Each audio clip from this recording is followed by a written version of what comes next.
ইসলামী বিশ্ববিদ্যালয়ে শেখ হাসিনার ঘৃণাসূচক ছবিতে জুতা নিক্ষেপ কর্মসূচি করেছে বৈষম্য বিরোধী ছাত্র আন্দোলন। বুধবার রাত ৯টায় বিশ্ববিদ্যালয়ের প্রধান ফটকে বিভিন্ন বিভাগের শতাধিক শিক্ষার্থী এই কর্মসূচিতে অংশ নেয়। এ সময় শিক্ষার্থীরা প্রধান ফটকের সামনে শেখ হাসিনার ঘৃণাসূচক প্রতিকৃতি টাঙিয়ে তাতে জুতা নিক্ষেপ করেন। পরে ৯:৩০টায় সেখান থেকে বিক্ষোভ মিছিল নিয়ে ক্যাম্পাসের বিভিন্ন সড়ক প্রদক্ষিণ করেন। এ সময় শিক্ষার্থীরা শেখ পরিবারের নামে বিশ্ববিদ্যালয়ের সকল স্থাপনার নাম পরিবর্তনের দাবি জানান। পরে শিক্ষার্থীরা বিক্ষোভ মিছিল নিয়ে হলগুলোতে গিয়ে ক্রস চিহ্ন দিয়ে হলের নাম মুছে দেন।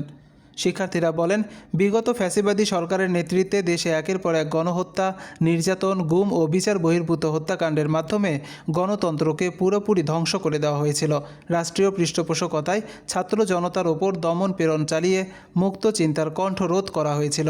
ছাত্র জনতার প্রতিরোধ এবং রক্তের বিনিময়ে অর্জিত দেশ আজ ফ্যাসিবাদ মুক্ত হয়েছে।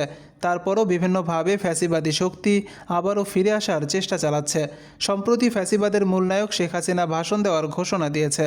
তাই আমরা শেখ হাসিনা ঘৃণাসূচক প্রতিকৃতিতে জুতা নিক্ষেপ কর্মসূচি করছি। এছাড়া বিশ্ববিদ্যালয়ের শেখ পরিবারের নামে যে সকল স্থাপনা রয়েছে অনতিবিলম্বে সেগুলোর নাম পরিবর্তন করার দাবি জানাচ্ছি।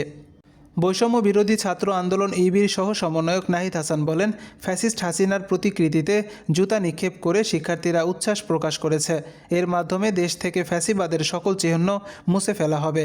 বর্তমানে হাসিনা পালিয়ে ভারতে বসে বাংলাদেশের বিরুদ্ধে ষড়যন্ত্র করছে, যা দেশের ছাত্র জনতা রুখে দেবে। অন্তর্বর্তীকালীন সরকারের কাছে অনতিবিলম্বে আওয়ামী লীগকে নিষিদ্ধ করার দাবি জানাচ্ছে।